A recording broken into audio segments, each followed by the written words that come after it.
So a lot of people will tell you, you can't afford to go on vacation. I can't afford to go on vacation. I got the money. It's so expensive. But we're here to tell you, you can't afford not to go on vacation.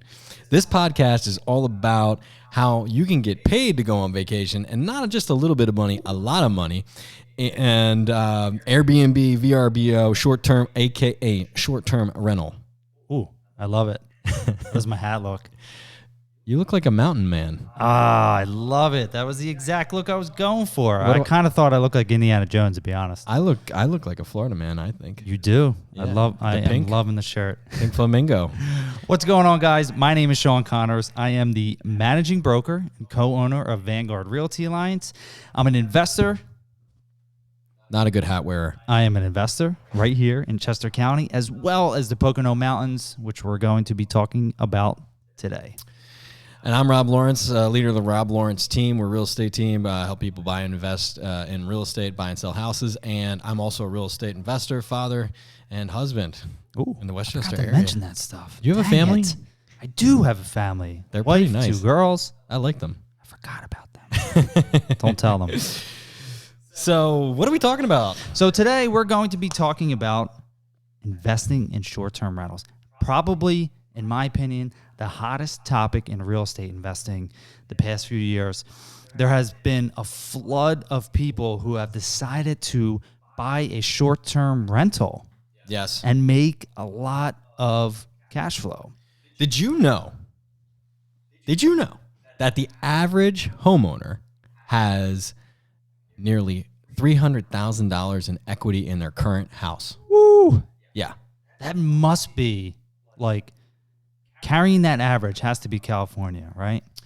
It has to. Yeah, well, I don't know. I mean, but that's amazing. That's astonishing. It's across the board. I mean, when you've got prices going up 30, 50%, I mean, like, I that did just see a creates stat today that Americans have increased their wealth to $150 trillion. Wow. With a T. I want a piece of that. I know. Well, you got a piece of it. I got a piece of it. And yeah, again, we're going to be talking about short-term rentals. You have a different strategy. I have a different strategy. You invest in a different location. I invest in a different location. So, Rob, tell us how you got started investing in Florida.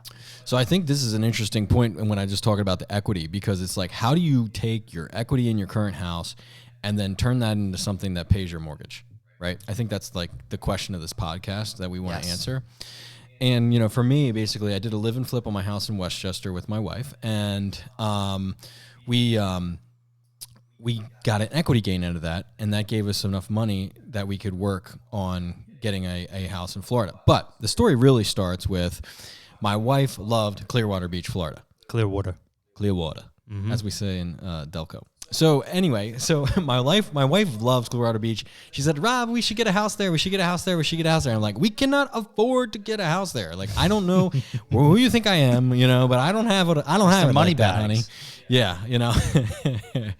And she was like, please, please, please. And she reminded me quite often, actually. So I was complaining to our broker, Steve Seymour, about it and saying, oh my God, like, my wife wants to buy this place. I like don't know what to do, you know, maybe in 10 years. And he goes, Rob, you can't afford to buy a place in Florida? And I said, yeah. And he goes, well, how many nights a month do you need to rent it out so you can afford it? And I was like, maybe 10. He's Steve Seymour, do you? He did. Bastard. Don't ask. Don't say you can't do it. Just ask how you can do it. Exactly. Right? That's the thing, right? Yep. So I was like, all right. I went home to my wife, and I had to tell my wife she was right. I love it. Have you ever done that? Yeah, unfortunately. Or fortunately. It depending is. on how you look It at is. it. It's difficult. It's tough, but I did do it. I came home and I said, sweetheart, you know what? You're right. I'm wrong. Let's do it. Let's get a place in Florida. Let's make it happen. I've been shown the light by Mr. Seymour and our brokerage here. And so anyway, it was like September-ish that we made that decision. We went down to Florida multiple times, made offers on multiple houses. It was fun when we went down. We enjoyed the beach. We saw everything, you know, great times. And then we got a 4-story townhouse in Clearwater Beach, Florida, with 4 bedrooms, 3 full bathrooms, a 3-car garage. It's in a community with a pool, with a hot tub. They're both heated all year round. The hot tub is huge. Huge. 16 people? I'd say at least comfortably 16. Wow. And it's like a resort environment. You don't feel like you're at like a community pool. It's Right. like feels like you're at like, you know, That's sandals. Awesome. You know, sandals. Yeah, it's like nice. You know, so yeah, man, it's an awesome place, mile from the beach. And you know, one of my big hesitations about it was that in Clearwater, there's restrictions on how short you can rent. So you can't go less than the minimum term. Minimum term, 30 days. Got to go 1 month or more. And I was scared out of my mind out of doing this. Right. So we were kind of like aiming down towards St. Pete. We were going down all these other beaches that are like sort of down that way, that had less strict rules, you know. But when we were looking at this place, my wife, again, she found the place and then she went on Airbnb and found a neighbor who was renting on Airbnb monthly. And they were getting like over $4,000 a month. And when I did the math, I said, that covers it. Yeah. Like, that's good. We're good. Let's do it. Let's let it rip. We love the place. I was like, okay. And then they had it up for $360, negotiated down to $350. Then we got $6,000 off on stuff we thought, you know, we needed to repair. And then the appraisal came in $6,000 low, believe it or not. And then we got another $6,000 off for that. So we ended up at $338 on this house in Clearwater Beach, Florida. And what do you think that it's worth now? So I was actually just talking with a client who was like, you know, helping get started in real estate investing, and I was showing him my investments, and I just looked on Zillow. Z estimate, which we all know is 100% correct. Yes, 100% accurate all the time. Don't trust it. But it's not off. It's not that far off in this case. I am a real estate professional, so I can, you know, you can attest. Yeah, I can attest to the accuracy in this case. But it just said 509. Nice. 509. So that's huge. You know, I'd say, okay, let's say we're at 500, right? Right. That's 162,000 equity gain. That's huge. In a year and a half. Wow. Yeah, so I mean that's big money, right? Like I said, I can't afford not to go on vacation. I need to be going on vacation. Yes, you need to be going on vacation way more. I'm actually going in a couple of weeks. So yeah, it's going to be awesome. So tell me about you in the Poconos, because so many people say, I want to invest in the Poconos. Everybody. I want to invest. I hear it's great up there. I hear it's great. Like, well, okay, yeah, like 100 people are going to say that. Yes. 2 people are going to do it, right? That's true. So tell me about your journey and in getting started in the Poconos. Sure. So my wife and I, we went on vacation in March of 2021. We were going down to North Carolina to a place called Lake Lure. At that point in our life, we had decided that we wanted to start looking at buying a vacation home to use as a short-term rental. And it was the one thing that my wife could really get on board with as far as real estate investing. And as you know, if your significant other is not on board with you and what you want to do with your real estate investing, it makes it so much more difficult, right? Yeah. It's so hard to talk them into, but she was really into it. And we were in North Carolina. We fell in love. We're like, this is the area. Started reaching out to people as soon as we got back. And somewhere along the line, Kelly said, you know what? Why don't we focus somewhere a little bit closer to us for the first property? And then she said, the Poconos. Dun, dun, dun. Oh, man. I was like, no, not the Poconos. I don't like it up there. It's mountains. Yeah, the mountains. I was like, I love the mountains, right? Yeah. But there was just something about the Poconos, and I had a weird perception of it because I would go there as a kid, and always I remember it just being so freaking cold. Yeah. That's why. I was like, I just hated because I don't really like the cold. Florida. I don't ski. I don't like snowboard. And I tried them both. I tell Kelly I broke my ribs. I just knocked the wind out of me. But anyway, she's like, let's focus on the Poconos. I was like, all right, fine. If this is what you want, let's do it. Cool. Because I knew it would make her be more bought in. So anyway, that's when we decided to start looking at the Poconos in the summer, like June-ish of 2021. We would go up there for half-day trips. 4, 5, 6 hours, check out all the different communities. The Poconos are filled with different lake communities, and we wanted to buy somewhere where guests like us, families, would want to rent. So that's how we honed in on different lake communities. And again, there's so many different ones, a lot of different rules within the HOAs, a lot of different rules within the townships, different rules within the counties. So that's something that you have to be well versed with when you're making a decision. So anyway, we went under contract on this property in Lake Ariel. It's about 2.5 hours away in a community called the Hideout, which changed their short-term rental policy like crazy. I'm so happy that deal fell through. Oh, I didn't say that to you before, but I'm so happy that deal fell through because they really stuck it to the short-term rental owners. ouch. Yes. So you have to be very careful when you're buying in an HOA. Anyway, that fell through. We came back south, I guess you would say, a little bit to where we own now, which is Albrightville, Pennsylvania. Mm-hmm. And we bought in Talamenting Trails in September. So it's been a full year. Awesome. Yes. That's and already then, a year ago. Jeez. Yeah. And then we bought our second one in July of this year. Awesome. Yeah. So now we have 2 properties in the Pocono Mountains, same community, half a mile away from each other. One year, 2 properties. 1 year, 2 properties. Yeah. I love it. 3 dude. properties if you include the commercial building, but We'll talk about that. we'll talk about that later, Next right? podcast. Yeah. So now we are short-term rental owners. This next month will be our first full month as short-term rental owners because it took us 6 weeks to get it up and ready. Got you. Yeah. So I think you do what? Like you can do like 2-day rentals, right? We do a minimum of 2 nights. You can, if we wanted to, we can do 1 night, but we decided that we want to stick with 2-night minimums. Yeah, I think that makes it more worth Yeah. it, right? And like, But there's a hack what's that if you, on Airbnb, if you open up your property for 1-night stays, you will jump higher in the page search results. Really? Yeah. But I don't Did really not want to know do that. it. Dude. I did not know that. I don't want to do it. I want to stick with 2-night rentals, and that's what we do. You know, you could always experiment with it, right? You could try it, see what happens. Yeah, you can. I Yeah. know. But anyway, yes, 2-night rental minimum, and then your 30-night rental minimum. So 2 really different strategies between the both of us. Yeah, I'm forced into my strategy based on the rules, right? Yeah. And I knew that going in. And are you in an HOA too? Yes, and Okay. like I have to run background checks on every renter that comes through too. Didn't mention that. Whoa. Yeah. Okay. Yeah. That changes a criminal lot. criminal background checks on everybody who I rent to. So Interesting. let's talk about that. I mean, is 30 days a blessing or is it a curse?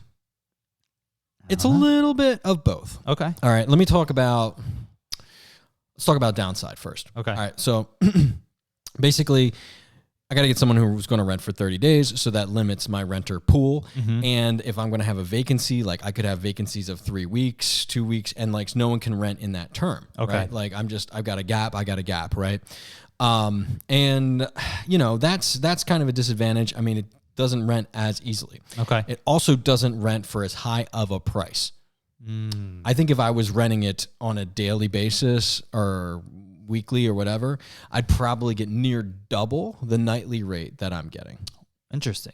Yeah, Okay. because I mean, I think about it, like if you were renting a 4-bedroom townhouse, Yeah.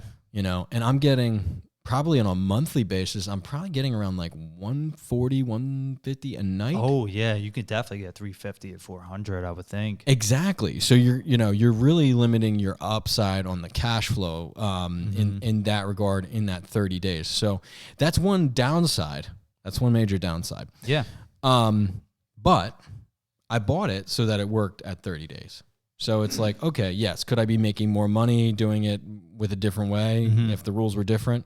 Absolutely. But they aren't. So it is what it is, right? Yeah. Upside. If you are addicted to meth, you don't have $6,000 to rent it for a whole month Whoa. because you spent that money on meth. Okay. That is true. So Yes. So my you're point cutting out is- meth addicts. Yeah, they won't pass Okay. the background check usually either. So yeah, Interesting. so it's like, you know, you get a higher quality clientele, you know, Okay. people that, you know, retirees that are looking to get escape Minnesota or Canada or whatever, right, for a month. People Minnesota. vacation with their families, Minnesota, yeah. Shout out to Kirk Cousins, who everybody knows I love. Anyway, so the thing is, That's kind of That's good. really nice. Yeah, it is nice. Yeah. You don't, they don't beat up. Well, they still beat up the place, but my family beats up the place too. So anyway, and then the other thing is it's less management because like when you get somebody coming in, they're going to ask all their questions in the first 3 days. And then if you're renting every 3 days, then you got questions basically nonstop. And then, or issues or different people you're dealing with. Right. But after, a month, I had someone rent for me for 5 months. Whoa. So, when they stay in that awesome. long, yeah, it's really great. Like there's really minimal management, maybe a few hours a month, air conditioner broke, this broke, that broke. Right. So it's just minor stuff that and it's very much, I don't have to spend that 20% on a property manager or make it basically a full-time job. So it's got its pluses and minuses, and that's basically where I'm at with it, Okay. And I like that. Yeah, I mean, it cash flows. Like my expenses all in probably per month are about $2,500 a month. If I can keep it occupied, I'm pulling $4,500 a month after expenses, Airbnb and all that stuff. So I can make about $1,800 a month occupied. The problem is the vacancy is going to obviously detract from that. Right. And then I'm traveling there, paying for my airline tickets and meals and everything else, right? So, I've been furnishing, upgrading it. I've been using the money to upgrade the place. So, it ends up kind of just breaking even, right? The big gain for me has really been the equity gain. Yeah. In the improvement in the value of the property. That's really what's been, I would say, the big financial windfall. Other than that, get the vacation for free, and enjoy the place. But my strategy again is around my lifestyle. Really, like this is how I want to live. So that's why real estate investing is amazing, right? Yeah, I mean, we talk about it all the time. You can make it fit your lifestyle. Yes, whatever you want to do, whatever your goals are. Right. So tell me about your strategy, the pluses and minuses. What do you think? Ooh, so I'll go in the same way that you did. I'll talk about the downside. The downside to investing in short-term rentals, which any short-term rental investor owner will tell you the same thing. And I really want to stress this to future short-term rental owners is it's a lot more management. Right.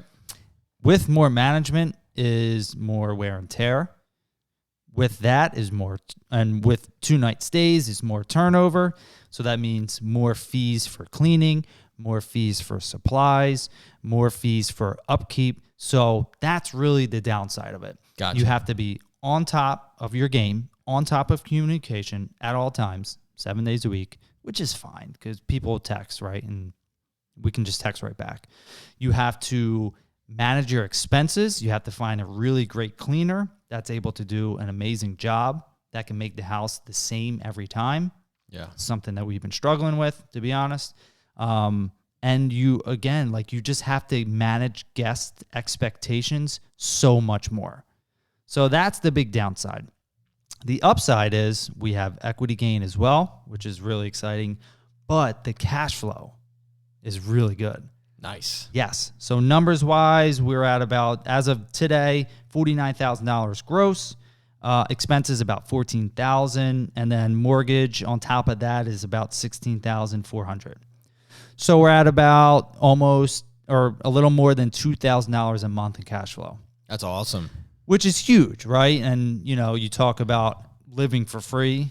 Yeah. Right? And taking HELOC out, buying a second property, taking the cash flow from the second property and applying it to your mortgage of the house that you live in. Right. So you can live for free. With 2 houses. With 2 houses, you can live for free, which is Sean, pretty amazing. I can't do that. I can't get ahead in this world. The world's that's going to the mindset, right? That's the mindset. But I will say this, and this is extremely important.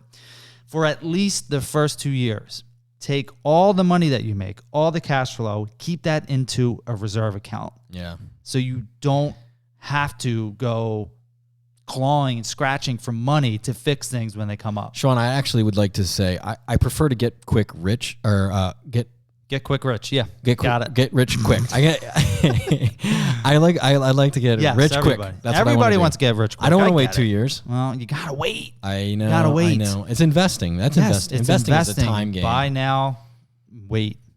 Right. So buy and wait.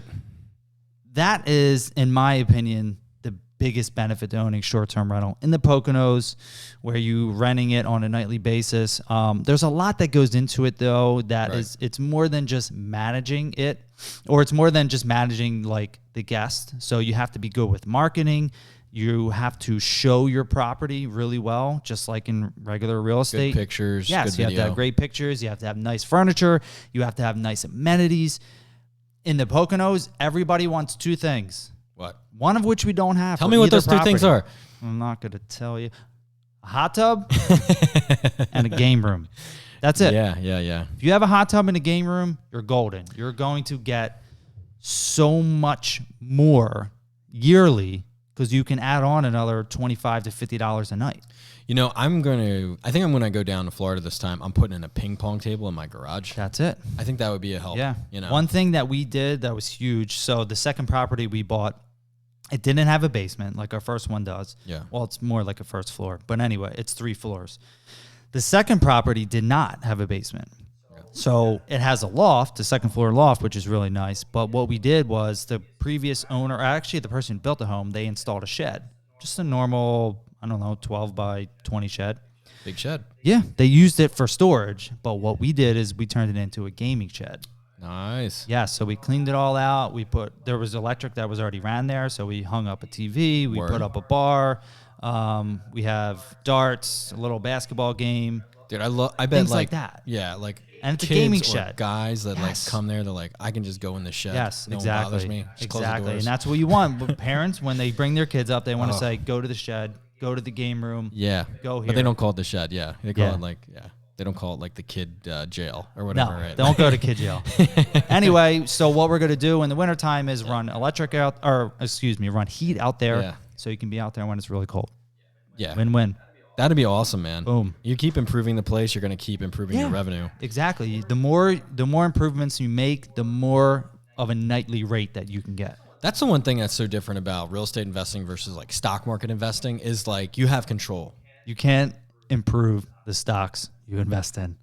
ExxonMobil. Say that again. I keep writing them notes about things I'm suggesting they do, and they keep just throwing them in the trash. Can you believe that? Dicks. They are a-holes. So anyway, but yeah, hopefully my wife doesn't do the same thing with my suggestions on the Airbnb. She does. Oh, Rob said it. I have an idea. Maybe I can make this your idea. So what are some of the challenges then that you're facing, besides a 30-day, what are some of the other challenges that you're facing? We have a chunk of vacancy right now from Okay. September to January of this year, which is a challenge, and I'm just trying to see, okay, it's making me think about what do I need to do to get better, maybe improve the countertops, for example, put in a ping pong table, Right. step my game up to improve the performance of the property. And, Okay. And I think it's kind of like those things can kind of be a blessing in a sense, because like if you don't have a challenge, then you don't improve it, right? Right. And then you do improve it, then you get more money. So, and the value, like that stuff that's going into the value of my property, like countertops, it's going to improve the equity. Is Florida, I think I know the answer, but I want people to know, is Florida an area where people are going to vacation and they want nicer amenities? Like stainless steel appliances, granite countertop, hardwood floors, blah, blah, blah. I think it's nice. Okay. I think the things they really want, like stuff to go to the beach with, a pool, a hot Right. tub, right? Plenty of space. If you're going to stay in a place for 30 days, I think it better be a bigger place. Right. I could live in this townhouse with my family of 4 fairly comfortably. Okay. Like it wouldn't really be, Yeah. it wouldn't be a stretch at all. And I've had like 12 people there at once, and Right. it's really not bad. So, I think like, I guess I don't even know if I'm qualified to answer the question. Okay. You know what I mean? Because I'm just doing my little thing here. And, I'm not the greatest short-term rental guy in the whole world, right? We just, getting started. Yeah. Right? The reason why I asked that is because I have noticed and have heard from people that the Poconos, people vacation to the Poconos because they want to be in that like cabin, right? They want that Yeah. cabin feel. They want that mountain feel, right? Right. So they don't really want to be in a chalet or a saltbox style home with everything that is decked out granite and, all brand new this. Like people do enjoy that. People do want that. But people are really vacationing at the Poconos because they want that cabin mountainy feel. So if Yeah. you can make your property more of like a cabin mountainy feel, that is going to get you more money. You got to hang a Again, couple deer heads in there. if you put the moose head up, it's the moose. The moose. Put the moose head Yeah, up. people want to take a Some picture skis on Insta. and stuff. Yeah. That's true. You know, that's a good point because in Florida, we have a very beachy place. It's like bright blue, bright orange, a lot of seashells, anchors. And my wife loves decorating in that style, and it's a style we enjoy. It's like, I think when you're there, you don't want to just feel like you're in a condo. Right. You want to feel like you're on vacation. Yeah. Right? Even if you're there for months. I mean, it's just like, I'm at Florida. I'm at the beach. This is like my vacation, you know? So, you know, yeah, like go in that sleek style. Actually, one of the Airbnbs that competes with me has that very sleek style, which it seems to still do fine. And I guess maybe it's just like depends on the person's preference, but I think like if we were both the same style, then we're really competing against each other. So it's like, hey, I'm gonna do my thing, you do your thing. So what are your future goals then, as we round this podcast out? Yeah, so for me, I am just looking right now not to do more Airbnbs in Florida or really anywhere else, though. My wife seems to have a different idea. She's been talking about South Carolina. Ooh, yeah. Myrtle Beach? Yeah, maybe Myrtle Beach. There's, gosh, I can't remember the name of this beach we went to that we really enjoyed. But anyway, there was one down there that we liked. I would love to have one in Charleston. Charleston's awesome, man. It's a good spot. Yeah, it's really cool. I think the whole Southeast has been appreciating really rapidly. And a lot of people just want to retire down there, move down there, especially work from home. So that, and I'm looking at around us doing potentially either long-term rentals and maybe some corporate rentals. Ooh, like that. Love that idea. The month. I'm hooked on the month. Working with right clients now. right now who are relocating here from New York and they need somewhere to stay. I should buy a house real quick. You should do it. But that's huge. I might. Yeah. I mean, I like that idea of the corporate rental because you can really get a lot. A company's paying for it. They're expecting a certain level of, place, like a nice place, of course. But, you can get that. And I think, it may be a strategy that I employ for the future. How about you, man? What are you thinking next? 8 more properties. Just 8? You hear that? We're looking for 8 more. We want a total of 10 short-term rentals in the Poconos. Generally in the area where we're at, maybe like a 30-mile radius of Albrightsville. Yeah. And the goal is to have them cash flow $2,000 per property, giving us $20,000 in cash flow per month. That's a pretty sick cash flow, brah. Can you imagine that? Life-changing. I think that you would be even happier than you are right now. But it's a lot of management. It is a lot of management. That's the other end of it. So do we start a management company? Do we hire someone? Maybe there's a lot to think about. Maybe if you got 20, they'll give you like a little bit of a discount on your management fees. You know what I mean? That's true. I mean, eventually, right, to be in full financial freedom, like if you're managing it, you're not quite there in financial freedom. So you're going to have to make that choice at some point, take a hit on the cash flow a little bit to, free yourself to do your next thing, your next project or whatever it is you want to do. So if somebody wants to get a hold of us, what are we going to do? Well, I don't know. We have to make it very secretive. I think you can always Google us, but we're gonna put our. I think we should put the links to the Airbnbs in the description. We will definitely do that. And then we also got to do put our contact information in the description as well. And don't be a stranger. Like, this is what we do for a living. We help people do this. We can help you in any state actually find a realtor who can help you buy an Airbnb or a rental that understands investing. It's so critical. I interviewed 50 agents, by the way, when I bought Florida. 50? 50. Yeah, that's a lot. I like kind of sifted through 50, talked to 15 on the phone, met with 3, picked the best one I could find. And I think that really helped. Okay. So, and we kind of do that for people. So finding the right agent is huge. Finding the right agent That's what we can do for you. We can help you link up, no matter where you're at, with the right agent that can help you. And we can talk financial strategy as well. And then, we can help people invest in this local area. Like, that's one of the big things I do in my business. Philadelphia Wealth Project. Yeah, we're doing the Philadelphia Wealth Project. We're helping people build $100 million in wealth in our area over the next 5 years, both agents, investors. We got the meetup tomorrow night with Sheila Dragon. Super exciting. She's got an awesome name. I know. Really awesome name. And she's going to be talking about flipping versus, buy and hold and renovate. And also, she has some short-term rentals. She just built one in the Ozarks. I believe she has one in Avalon. So, and she's dealt with a lot of different situations. She's going to be talking real talk. You know what I mean? So, I love it. Yeah. I love it. Yeah, man. It's super exciting. So thank you guys for listening. Again, we're going to link to everything in the description. And we look forward to it. So make sure you stay tuned for the next one. I hear the next one, they're going to be talking about how to make $400,000 on one project. Whoa. 400 grand, one Keep them in project. suspense. Don't tell them too much. All right, secrets. All right, guys. We'll talk soon. All right, later.